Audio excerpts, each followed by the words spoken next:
Chapter 1. Echoes in the Cave. There are places on the map that exist only for those who have nowhere else to go. George ventured into the cave, the damp air clinging to him like a shroud, each echo of his footsteps amplifying the eerie silence. The transition from the blinding tropical glare to the cave's interior was not a gradual dimming, but a violent erasure of the world. As George stepped across the threshold, the warmth of the sun vanished, replaced by an air that tasted of ancient, stagnant mineral dust. He stood frozen, his chest hitching as the familiar weight of panic pressed against his ribs. He felt suddenly, terrifyingly tethered to the entrance by nothing but a fading patch of gray light. He blinked rapidly, his eyes aching as they clawed for purchase in the suffocating black, waiting for the shadows to resolve into shape. Every instinct screamed that he had just stepped into a tomb, and as the realization of his own utter insignificance in this vast, unmapped hollow took hold, the silence grew so heavy it felt as though the mountain itself were holding its breath, waiting to see if he would turn back or be consumed. With every movement, the sound reverberated off the stone walls, but something felt off. The echoes lingered unnaturally, stretching far longer than they should. The rhythmic pattern took on an unsettling quality, as if the cave itself were breathing in time with him. He halted, a chill creeping up his spine. The eerie resonance wrapped around him, filling the silence with an uncanny sense of anticipation. "What?" he whispered, the word barely breaking the stillness. As if responding to his question, the echoes of his footsteps abruptly ceased, leaving behind an unsettling silence that pressed in around him. For a heartbeat, all he could hear was the quickening thrum of his own heartbeat. Then, from the shadows, another voice pierced the quiet, "Hello." The jolt that shot through him was electric, a surge of disbelief and exhilaration that momentarily paralyzed him. Hello. There was a hello. Am I imagining things now? Is this where I am now? Then once more, hello. His breath caught in his throat as a wild mix of hope and fear crashed over him like a wave. He stumbled back a step, his pulse racing. The cave, which had felt so isolating just moments before, now pulsed with the undeniable reality of another presence, someone who could change everything. "Who's there?" he managed to choke out, the tremor in his voice betraying his attempt to sound steady. His heart thudded loudly in his ears, drowning out the sound of the dripping water nearby. No answer. What sort of place is this? He wondered, doubt creeping into his mind. Had he really heard a voice, or was it merely a trick of the cavern's acoustics, a fragment of his own solitary thoughts? He shook his head, an awkward smile forming as disbelief settled in. "Please, show yourself," he called out, the urgency in his voice betraying his unease. It was a reflexive plea, one he had made to himself countless times in the isolation of the island, a desperate bid for conversation that felt oddly familiar now. He strained his eyes into the shadows, anticipation curling in his gut. Intrigued, he inched around a corner. That's when he saw her. The person.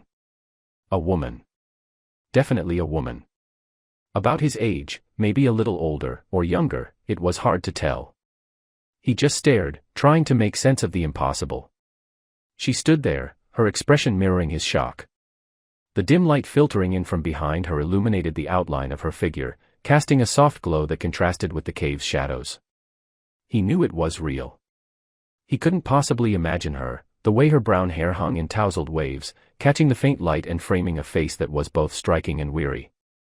There was a softness to her features, the delicate curve of her lips almost trembling as she stared at him. Her hazel eyes, glinting with a mixture of fear and wonder, reflected the dim cave light, making her seem both close and impossibly distant. For a heartbeat, they simply stared, wide-eyed and bewildered, two solitary souls colliding in the dark. The air felt charged, thick with an intensity that pulled at George's nerves, a stark reminder of how long he had been starved of human interaction.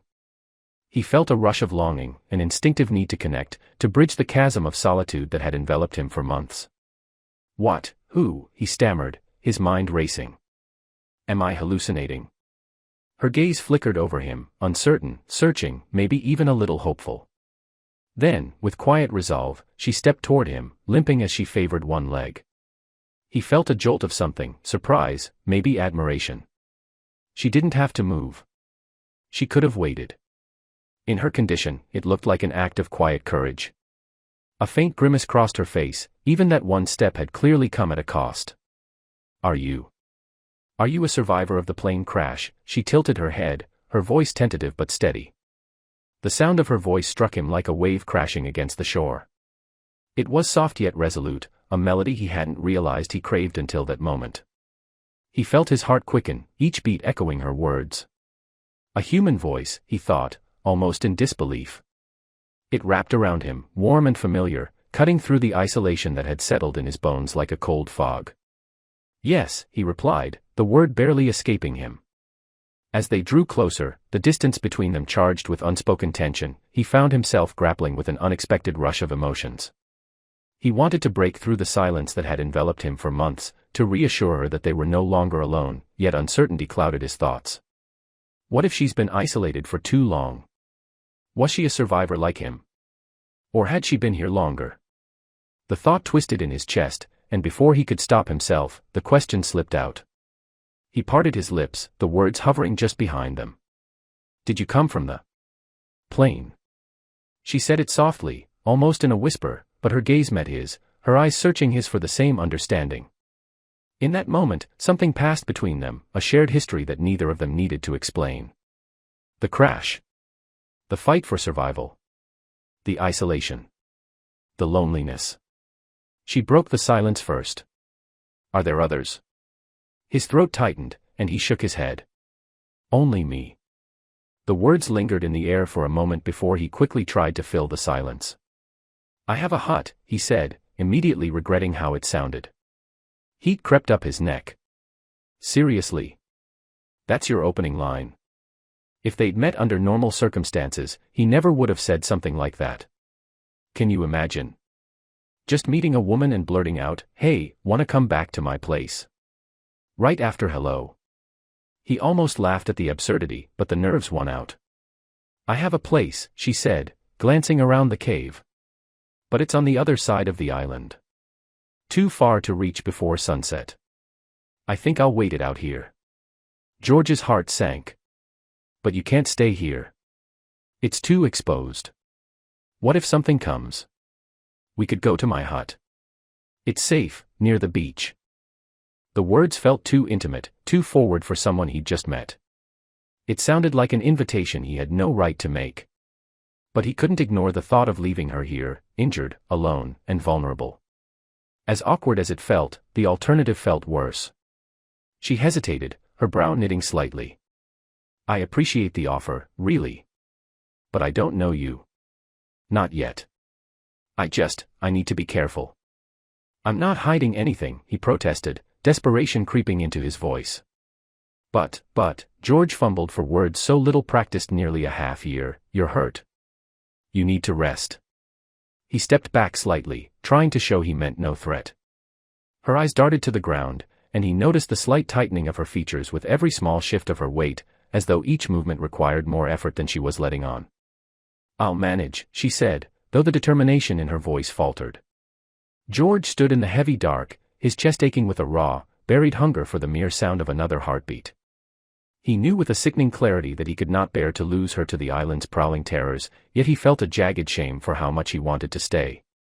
His loneliness pulled him toward the anchor of her presence against the terrifying void, but he forced his feet to remain rooted to the spot. He steeled himself against the crushing instinct to seek the safety of another soul, clenching his hands at his sides. To stay would be to double the risk, to bind two lives to a gamble he wasn't sure they could win. He swallowed the tremor in his throat, choking back the instinctive plea for shared human existence that threatened to spill out, and instead prepared to turn away, hating the cold, logical survival he was forced to choose. Listen, George said, urgency building. When I first washed up here, some supplies from the plane floated in with the tide. I've got clean bandages. They could help your leg. He gestured toward the entrance, the flickering light casting shadows on the cave walls. It's not safe here, and you need those supplies. She raised an eyebrow, a hint of a smirk playing on her lips. Clean bandages.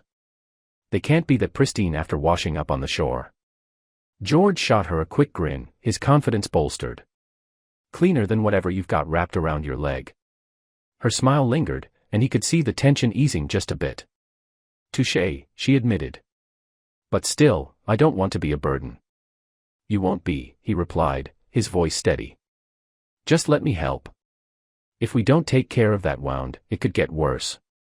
After a long silence, she let out a reluctant sigh.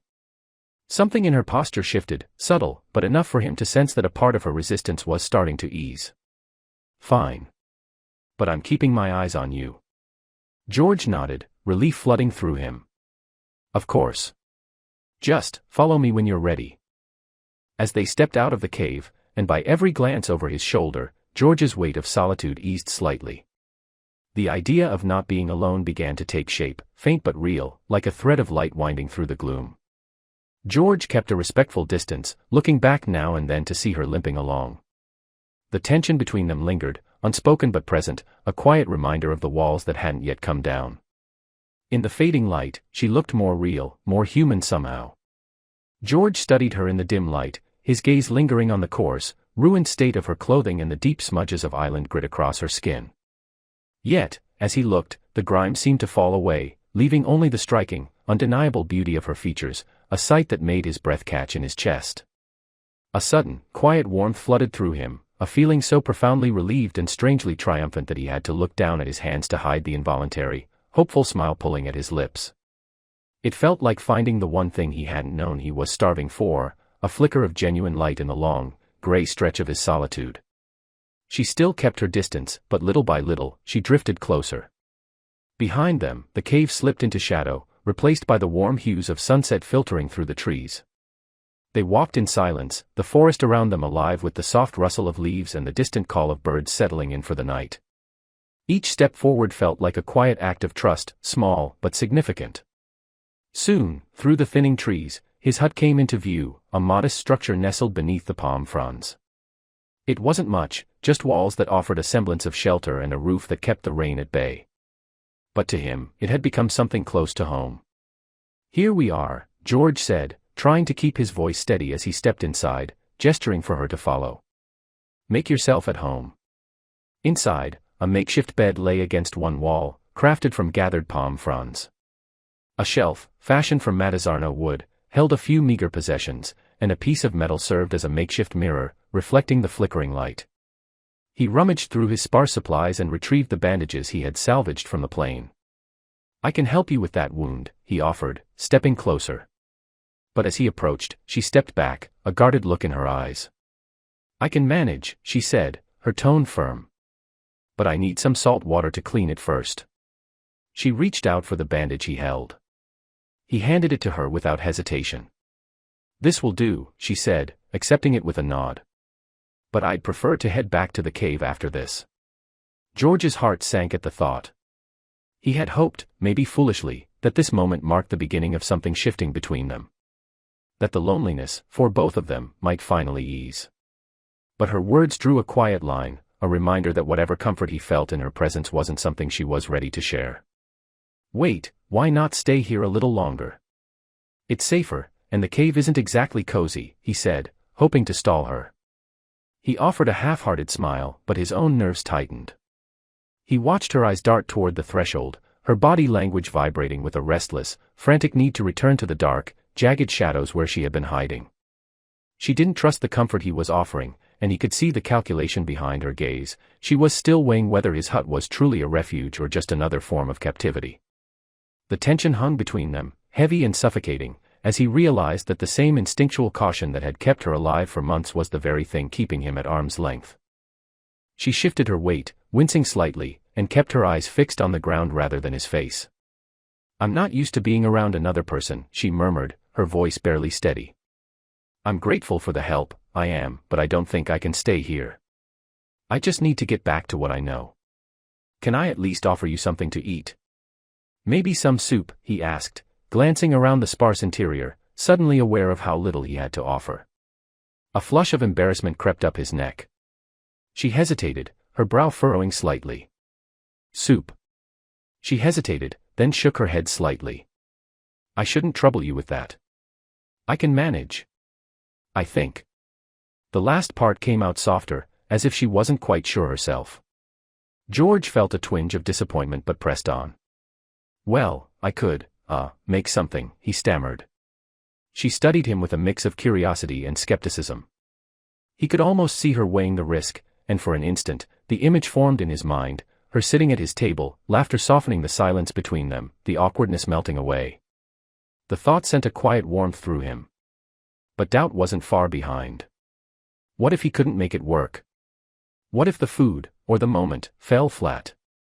His confidence wavered as he mentally tallied what little he had. Coconuts. Maybe some wild herbs. If he was lucky, a fish. The weight of his limited resources pressed in on him, and he couldn't shake the feeling that this small attempt to bridge the gap between them might fall apart before it even started. Just as he seemed ready to give in to that wave of frustration, a low rumble of thunder rolled in the distance, snapping him back to the moment. She hesitated for a split second, then glanced toward the door. "Thanks for the offer," she said, her tone polite but distant. "But I should get going before it gets too dark. I'll eat something I found back at the cave." George's heart dipped. He hadn't expected a warm yes, but the quiet refusal still landed hard. "Wait," he called out, urgency creeping into his voice as she turned toward the exit. "If you go back to the cave, that dry bandage will be soaked." He motioned toward the sky, where the clouds were deepening into steel. "You'll just have to start all over." She paused, glancing back at him, and he seized the opportunity. "I have a hammock I can sleep in," he said quickly, almost too eagerly. "You can take my bed, it's more comfortable." He tried to sound casual, but there was a hint of pride in his voice, as if his offer was some stroke of brilliance. She considered the offer, and he could see the conflict in her eyes. The weight of her decision hung in the air, a palpable tension, as the clouds above darkened ominously. "Fine." She looked at the entrance, the sky darkening. "I'll stay. Just for tonight." George saw her freeze, the weight of the words seemingly hitting her all at once. Her posture stiffened as she caught herself, her gaze darting away to mask the sudden vulnerability. "I mean," she corrected, her tone retreating behind a brittle layer of formality, "just until the rain stops." George stepped forward, relief flooding him, but then she added, "I just don't want to be out there with the storm." "Nothing personal." George swallowed the immediate impulse to react and instead said, "Fair enough. I'm George, by the way." She gave him a brief look, almost considering, but said nothing for a long beat. Finally, her lips parted, and she gave her name, a simple acknowledgement of the moment. "Lana." George felt a rush of triumph, as if he'd suddenly won $1 million. "Great. Let me just get everything ready," he said, unable to suppress the grin spreading across his face, even as a flicker of uncertainty lingered. The storm clouds loomed, but for now, he had her here, and he was determined to make the most of it. By the time the first drops began to fall, soft at first, then steadily heavier, George had managed to piece together something vaguely resembling a meal. A thin, watery soup made from boiled coconut shavings and a few wild greens he couldn't name. It wasn't gourmet, but it was hot, and it filled the hut with a comforting, earthy aroma. Lana accepted the bowl with a quiet nod, and he took that as a victory. They didn't talk. The silence wasn't awkward, it was tentative, careful, as if neither wanted to step too far into the fragile space that had opened between them. Outside, the rain deepened, drumming against the fronds of the thatched roof in a steady rhythm that softened the edges of the night. The sound filled the small hut, weaving through them like a quiet song. Later, George settled into the hammock, the old fabric creaking beneath him, while Lana stretched out on the bed. He stared up at the dark beams above, watching the shadows shift with every flicker of lightning and listening to the rain as it whispered through the trees. It was a sound he knew well, had fallen asleep to countless times in solitude, but tonight it felt different. Not quite comforting, not yet safe, but no longer empty. They didn't speak. They didn't need to. The quiet held the shape of something new, not closeness, not yet, but the beginning of its possibility. And for the first time in a long while, George didn't fall asleep feeling completely alone. He drifted off, blissfully unaware that the island was already holding its breath for the violence to come.